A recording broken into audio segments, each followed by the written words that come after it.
অভিনয় তো ছোটোবেলা থেকে করি আমি 10 বছর বয়স থেকে, সুতরাং আমি আগে আগে অভিনেতা তারপরে ইঞ্জিনিয়ার, মানে ইঞ্জিনিয়ারিং করে তো অভিনেতা হইনি, আমি অভিনেতা থেকে ইঞ্জিনিয়ার হয়েছি।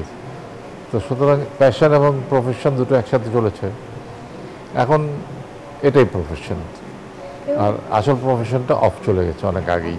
তো ওরা ছোটোবেলা থেকে আমাকে যা দেখেছে সেভাবেই গড়ে উঠেছে তারা, তাদের বাবার জীবনটা যেভাবে তাদের চোখের সামনে গড়ে উঠেছে, আমি তাদেরকে লালন পালন করেছি তাদের পড়াশোনার ব্যাপারে, তার মা তাদেরকে যেভাবে ইন্সপায়ার করেছে, নাটক গান নাচ সবগুলোর ব্যাপারে ইন্সপায়ার করেছে, তো সেভাবেই তার গড়ে উঠেছে, পছন্দ মতোই গড়ে উঠেছে এটুকু বলতে পারি।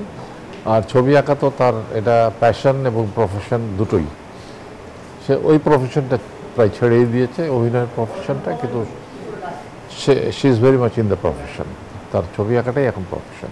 আসলে এটা কোনো ব্যাপার না, আমরা আমরা যখন প্রফেশনে কাজ করি তখন আমরা প্রফেশনাল, আমি যখন তার ডিরেকশনে কাজ করি তখন আমি অভিনেতা, সেই ডিরেক্টর, আবার যখন আমার ডিরেকশনে কাজ করে তখন সে অভিনেতা, আমি ডিরেক্টর, এখানে কোনো রকম মানে কি বলবো সাংঘর্ষিক কোনো ব্যাপার নেই।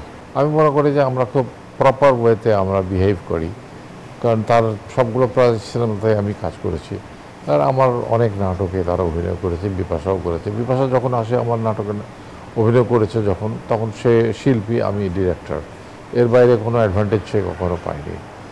সুতরাং এই ব্যাপারে অনেকেই বলে যে আপনি আপনার মেয়েকে এত বকেন কেন অভিনয় করার সময়, আমি বলি শুধু মেয়েকে বকি না, আমি সবাইকে বকি, এটা যে কারণে অনেকে আমাকে হেডমাস্টারও বলে।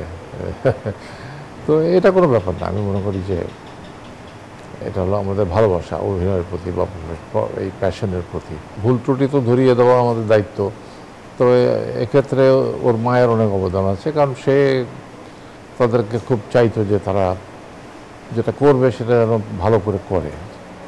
তো নাচ শিখিয়েছে নাতাশাকে, বিপাশাকে গান শিখিয়েছে, এবং সে চাইতো যে ওটা প্রফেশন হিসেবে নেই, কিন্তু তারা সেটা না করে বিপাশা নাটকটাকে বেছে নিয়েছিল এবং ছবি আঁকা ন্যাচারালি। আর নাতাশা সে মাস্টার্স ডিগ্রি করে এসছে ইংল্যান্ড থেকে, তারপরেও সে এখন বুটিকের একটা ডিজাইন করে এবং সে ওটা তার ব্যবসায়ী বলা যেতে পারে, প্রফেশন।